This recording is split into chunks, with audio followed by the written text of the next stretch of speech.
Hi there. I just had an opportunity to sit down with Rick Huffman of HCW. They are a local and national developer specializing in hospitality and actually several other things. But one of the things I really hope that you get out of this conversation is he's one of those developers who is extremely friendly, but sometimes kind of the untouchables. And I work a lot with mentoring young people and just saying, put yourself out there and make yourself available, knock on that door, pick up that phone. And didn't even know a story that he shared with one of his newest hires, and it's a phenomenal testament to squeaky wheel, show up, don't give up, and great things will come. So I hope you listen and take a few good tips away for when tenacity wins. I'm Stephanie, a mother, a pilot. No, am I trying to say the same thing? Or just talk? Welcome to the Wisdom and Wealth podcast, where the stories you don't hear are the ones that matter most. I'm Stephanie, a mother, pilot, and commercial real estate professional with a deep roots in Arizona. I was an entrepreneur at 24 and sold my first business at 27, and I've been navigating commercial real estate ever since.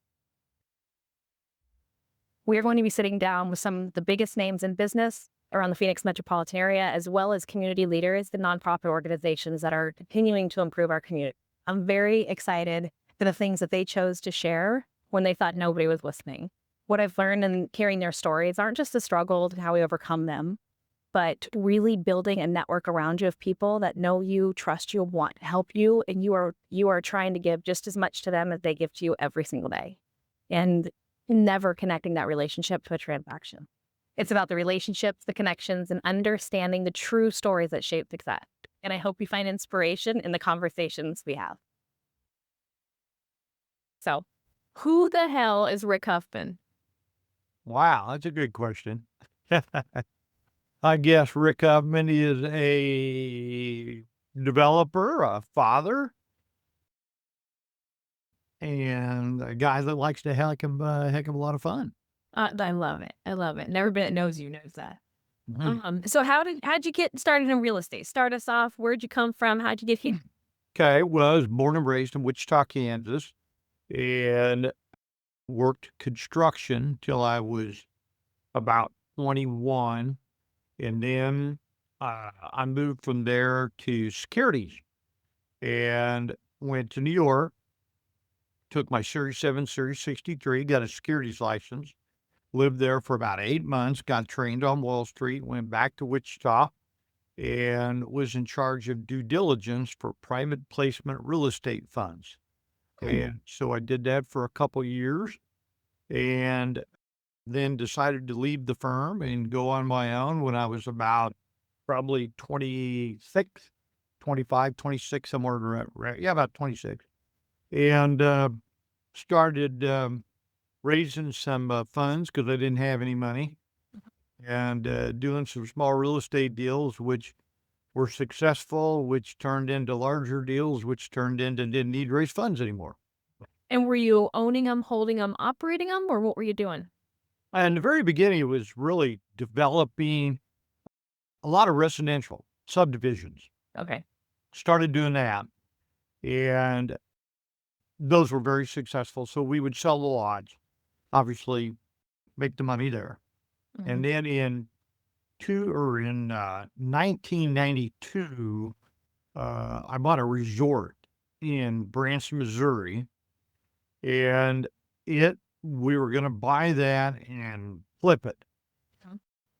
And it turned out once we got in there and started operating it that there was a lot of opportunity.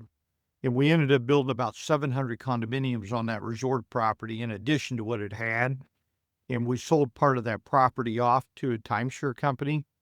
And that we kept until 2000, I'm sorry, till 1997. Mhm. And then we sold it to a public company. Wow.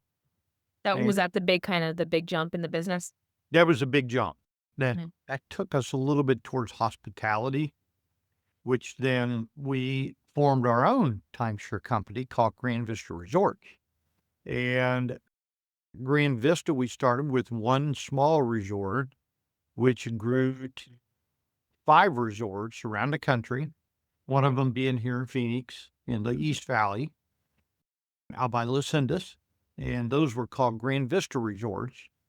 And we built that company up and sold it to Westgate in 2004 for $68 million. And then that kind of moved us into a different realm of hospitality, into building a project called the Branson Landing in Branson, Missouri, which we built 2 full-service Hilton Mm. properties with 535 rooms in a convention center, along with a large mall and condominiums, a mixed-use project that we still own today.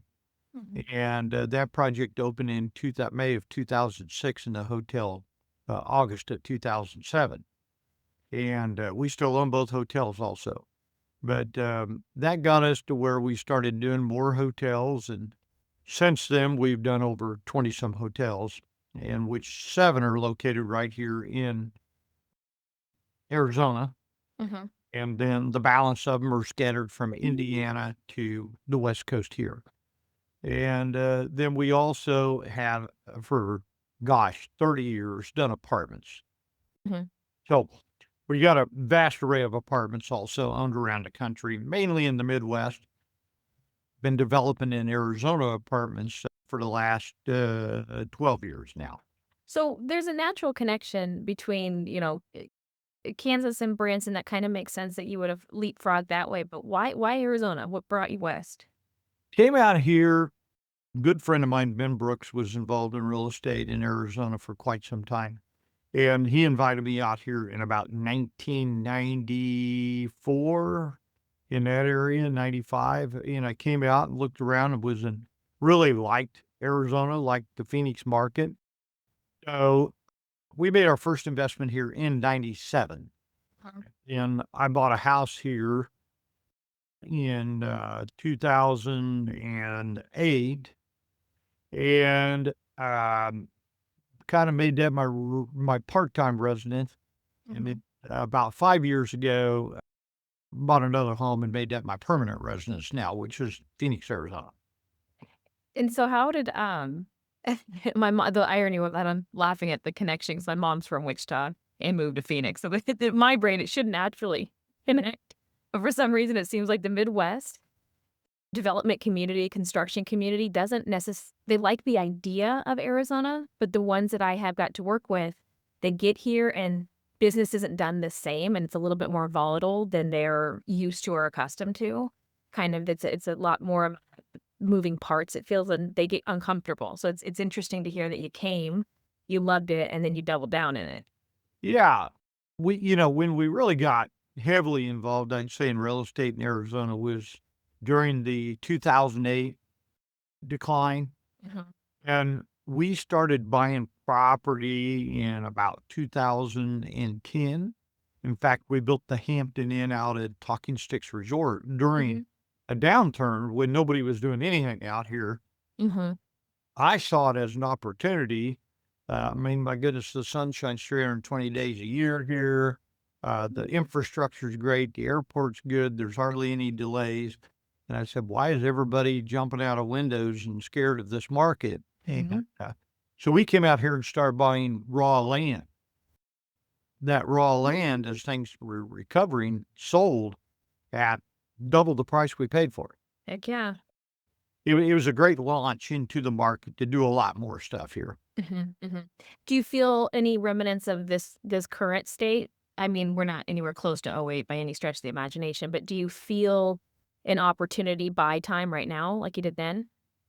Not yet. Okay, Rates have gone up. sure. There's quite a bit of CMBS debt Mhm, that's going to come due over the next year or two. The 10-year treasury right now is hovering in that 4.3 to 4.4 range. And of course, prime has not really dropped. I think everybody that I'm talking to in our business seems to be on hold right now for the mhm. most part. And it's probably a good idea they are to take a look. We've overbuilt the multifamily market in Phoenix and in several other cities across the US. Mhm. we just completed a project in Tucson, Arizona in Mhm. July that's at about 75% occupancy, and it's been a slow lease up. We can feel the pain of the market and, of course, the interest rates on Mhm. the debt, which are that particular property is around 7.5% right now. Mhm. And we'll stabilize, we'll move it over, refinance, and do a HUD loan on it here eventually. And then we have zoning on land we already own that is basically paid for another 1,000 units. And we're going to sit back and just wait on those, no big hurry. We're in the market here. We're expanding our Chandler Hilton Garden right now. Mhm. It's under construction. We have another project in North Scottsdale we're working on. And then Mhm. we have projects in Indiana, Kansas City that we're working on. Where Kansas City market is about 25% less cost to build than it is in the Phoenix market right now because our industrial markets have been so great here that it's keeping our subcontractors pretty busy still, Yep. which doesn't really help us out on other projects right now. Mhm. I'm glad we got through the concrete allocations, that was hard. Yes. So what about when you're putting these projects together and doing them, they sound like they're pretty much a mixed bag and what you're doing, it's not just a rinse and repeat developer. This is just what we do, fit in this box. What part of it do you love? What part of it's just like, is it the chase? Is it the conquest? Is it the sell? Like what part of it just like lights you up? I'm going to say really it's the challenge of designing something more unique than just standard product. But at the end of the day, it's the money. Yeah. We gotta be Make a plan. careful. Yeah, Yeah. there. But as you're aware, you just refinanced or wrote title on the Caesars Mhm. project here in Scottsdale, which is Mhm. a unique project. It And really is. we're really concentrating on our hospitality portfolio of memories and new experiences. We understand that, there's 15 to 20 trillion dollars is going to change hands over the next 10 to 15 years. Mhm. And that money was made by conservative dads and moms and grandpas that are now going to pass down to their Uh-huh. children and their grandchildren. And they're not as conservative as mom and dad was. And they travel and they are going to inherit billions of dollars and they're going to have the money and they want service and they want service bad.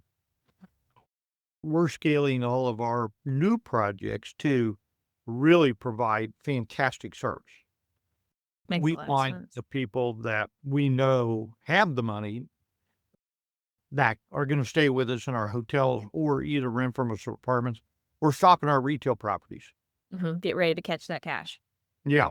That will flow into the marketplace. So one of the things we're trying to accomplish with this podcast and some of the other things that we're doing is bridging this gap, right? I don't know if you and I have discussed it, but essentially what I've observed is you've got people that have known the development commercial real estate world for decades and they are just seasoned, yourself included. You just know what the hell you're doing. And then you've got this huge group of really green people coming into the industry and very, very, very excited. But when I look around most rooms, whether it's a NAOP event or a ULI event, there's not a lot of late 30s, late 40s. And I truly believe that a lot of us bailed because, '08 was happening when we were 20 to 25 years old. We couldn't survive to stay, right? There was no savings accounts and you had a mortgage or a young family. So what we're really trying to do is kind of capture what you guys think, how you go about them, how when you're presented a problem, how you get through it, and hopefully share that in the gap that's not going to be as natural as it should have been.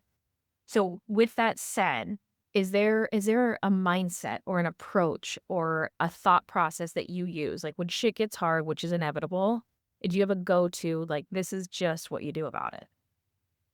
Not really. When you look back at '08 and what caused '08, obviously it was the lenders being too aggressive. And it was also a lot of young people trying to enter the business and they were raising money Mhm. and they were not guaranteeing on some of the loans because they raised enough equity. Well, that drove prices. That created too much inventory in the market, which then when times got tough, they had nowhere to go. They had to give it back to the banks, and the Mhm. banks caused that. This time around, what we're seeing is more conservative banks, higher interest rates today, and we're hoping that there's so much capital right now out there. Mhm. And if I would say in our business, if there's any downfall to what we do as developers, it's too much capital out there. And what that does is that creates, in my opinion, guys that own a hammer and they think they're a developer now because they went out and raised a few $1,000,000. They went into the business, but they'd never experienced a downturn. The market like we did in '08, or even prior to that, we had downturns in 1982. Fortunately, as you get older, you live through 3 or 4 of those, and you become more conservative, and you watch what you do with your equity in your projects. There's nothing wrong with raising money, and I understand that, and, doing it, but in our model, we use our own money. It's just myself and 3 or 4 other guys mainly, and that's it. Mhm. And so we're more conservative about how we spend our money. And we have development background where we go out in the field, we walk up the stairs, Mhm. we walk every unit every month, we do our own inspections. We're very involved in our whole team here is. So we're not just money people, we're actual builders and watch our cost, which I think gives us a leg up in the industry because we can come in at lower prices and compete maybe a little better than with some of the public REITs or private investors that raise their money. Mhm. They don't have eyes on the project and things can get slippery and Yeah. do y so you brought your daughter into the business. What was that? Was that a natural flow? Did she wanna come into it? How did that go down? Yeah. I've got 4 boys and 1 girl, and my daughter is the only one that's really involved in the business directly. I do have a son that's one of our managers at a Hilton product.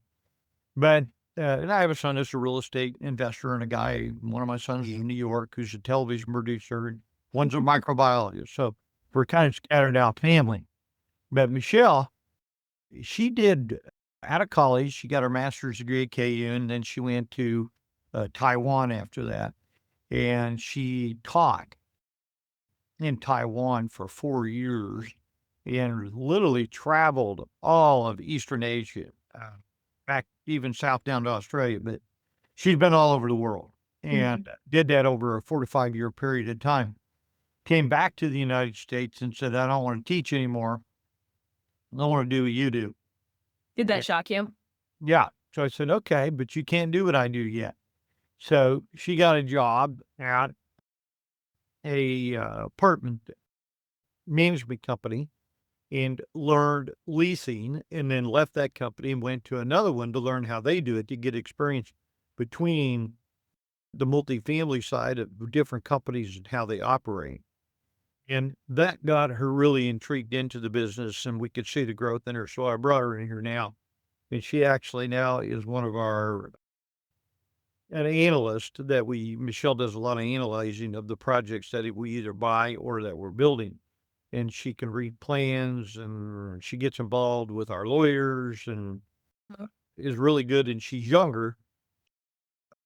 That helps because she's skilled more in like AI. Oh, Uh, as this morning, she showed me an AI document that she used to go through a loan that we're getting ready to do to research the it's bank amazing, isn't and the it? loan itself.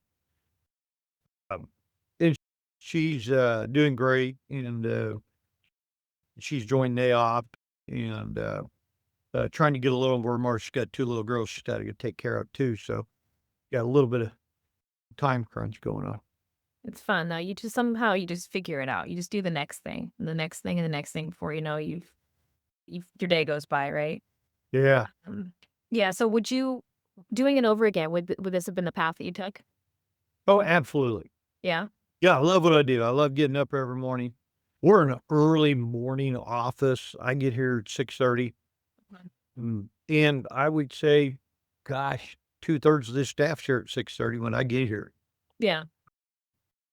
So We love what we do. We work hard at it. Our company right now, we have about 1,000 employees across the United States. Oh my goodness. We have a lot of active projects, and then, of course, we manage everything that we own also. Uh, yeah, it's quite a task to keep up with all of it, but, which we're trying to keep our staff as small as possible, but moving forward into the AI industry, we just hired a brand new SEO to, work through the internet process with us. So we're growing, looking for opportunities. I'm getting a little older, so I'm trying to hire younger people, Smart. and smarter people Yeah. than me, and, they'll continue this business. It's a great business to be in, the real estate business. Uh-huh. As you well know, it's fun. You meet a It's lot so of people. fun. It's so much fun. I had no idea, and I came in through the construction realm as well, and I just said to myself, "I don't know that I'll do this exact thing forever, but I'm never leaving this nest of an industry." It's so fun. It is, and you just get to meet a lot of really neat, cool people Mm. around the country, from the politicians you meet to, the leaders, business leaders. You're aware we just had 55 people over at my ranch for a hunt. Mhm. And, there were 4 people there that had net worths over $1 billion and 7 bankers and insurance and friends and developers, to where we shared ideas with each other while we were there. Mhm. And it's fun. And, Mhm. it just gets bigger and bigger every year. I'm not sure if you're familiar with the masterminds and how they function as a group, but there's these different groups that have been doing this. I've seen it in the medical space, I've seen it in the real estate space, where they basically come together and they, in my opinion, they kind of fabricate what you're describing, that natural connection and doing business with who you want to do it with. And that's probably what I love about commercial real estate the most is we don't have to have some organization tell us we have to buy in at 100 grand in order to have these friends. We just choose each other. We work with each other. We trust each other. We challenge each other. And that creative element, once you get your people right and how you can really get anything done, truly anything done. Really It's one can. degree of separation. Yeah. With meeting the right people and learning earning their trust Mhm. is big to do, and then vice versa Mhm. on that, because in having and you wanna do business with people that are fun. Uh, Absolutely. yeah, I mean, life's too short to, I call it, deal with assholes. So, Totally. we have fun with who we do business with. Mhm. What would you tell somebody young that was looking at doing this or just got involved? What would you say? What would your advice be? My advice would be, the first thing I want you to do is introduce me to your 5 best friends, Okay. and I can tell you where you'll be in 5 years if you do that. Mhm. In picking the people you hang out with, Mhm. associate with, is so important. Even if it's only socially. Correct.